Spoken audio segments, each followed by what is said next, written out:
Okay, my name is William Beslow, and I am a graduate of Yale College, and I am a member of the class of 1969.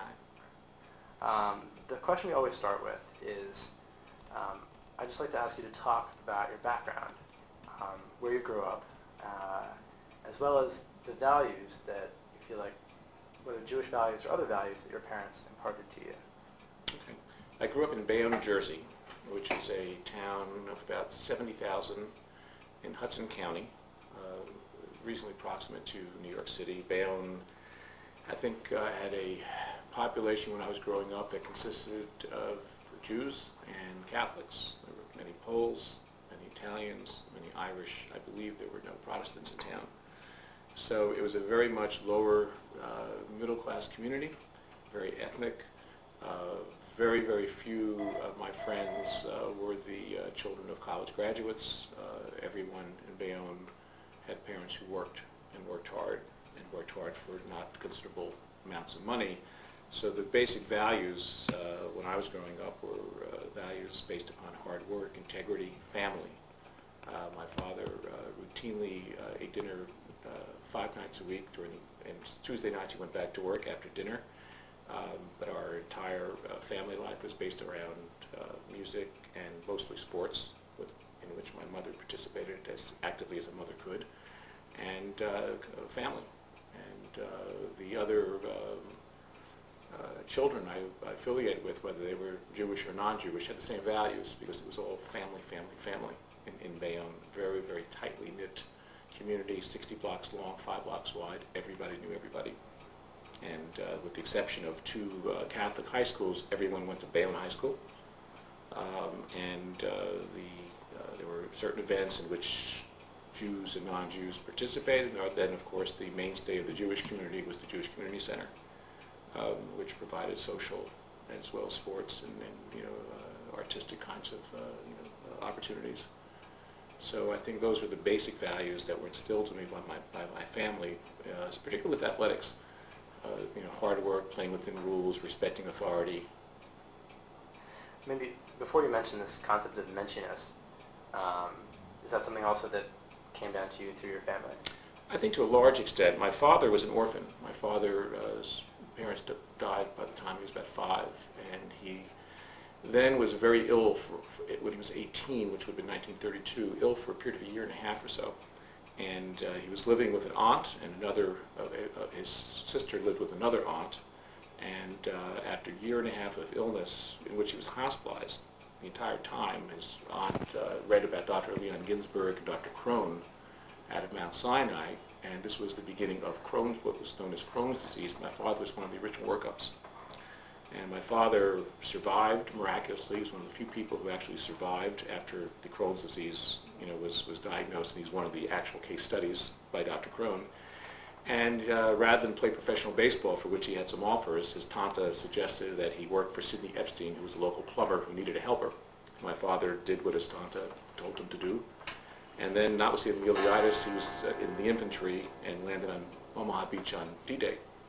Never tell the Army about his ileitis, and going through 2 years in France and Germany fighting with wearing size 8.5 combat boots, even though he normally wore 10.5. And I say this by way of background because his own experiences led him to say to me one day that one should try to make people happy and do the best one can in life, because he had a very difficult life. And yet he had a marvelous sense of humor. He had a high school education, but wound up having congressmen as friends. And when I was accepted at Yale, he went to the initial Yale alumni barbecue with me as a freshman, and he was so highly regarded by the fancy Yale graduates who were there that every year when I attended the barbecue as a sophomore, junior, or senior, my father was invited back because he was just such a special person. Everyone always liked him, and that's basically what I remember about my father, was this notion of being generous with himself and never yelling, and always looking for the best in a situation.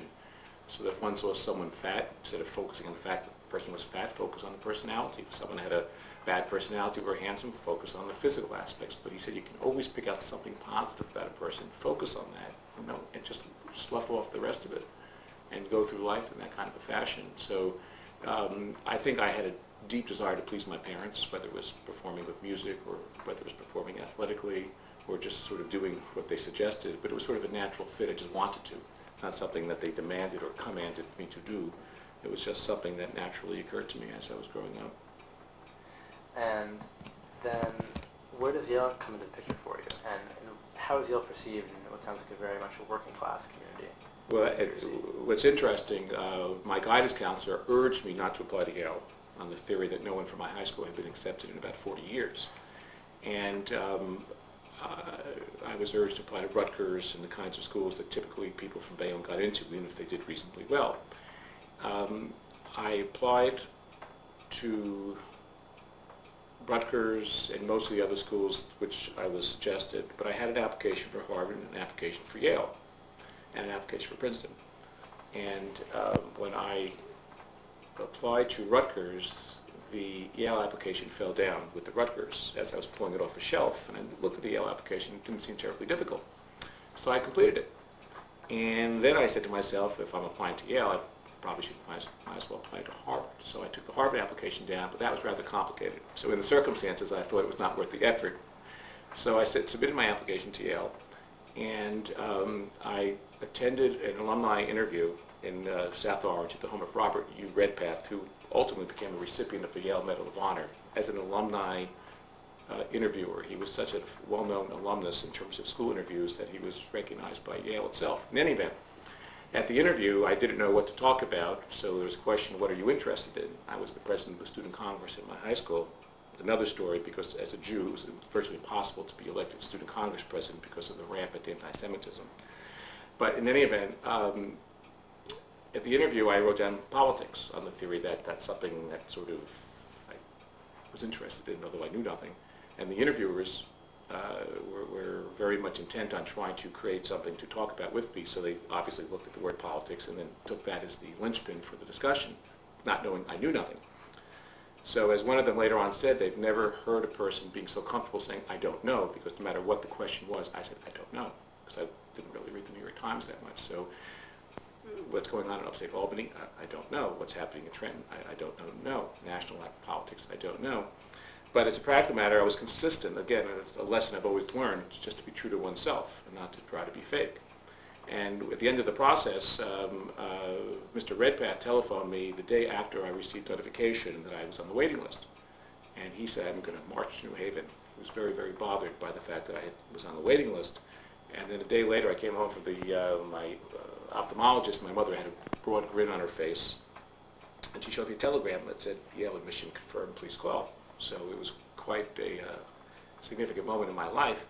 But there was no expectation on my part that I would ever, go to Yale, and it wound up being a perfect fit for me because of the kinds of interests I had and the interests, that were developed, plus my own personality. And thereafter, for a period of years, Yale did accept one student from Bayonne High School every couple of years. Never more than one, but occasionally there was one. And one of my best friends growing up wound up being in the class of 72, a couple of years behind me. And I'd be stunned if they've accepted anyone for the last decade or so. Right. Before we kind of get to what your first days of Yale were like, I want to go back to this question of anti-Semitism for a moment. You mentioned before that there was a lot of tension kind of in your town growing up. And yet at Yale there was a different type of anti-Semitism. So talk about that for a second.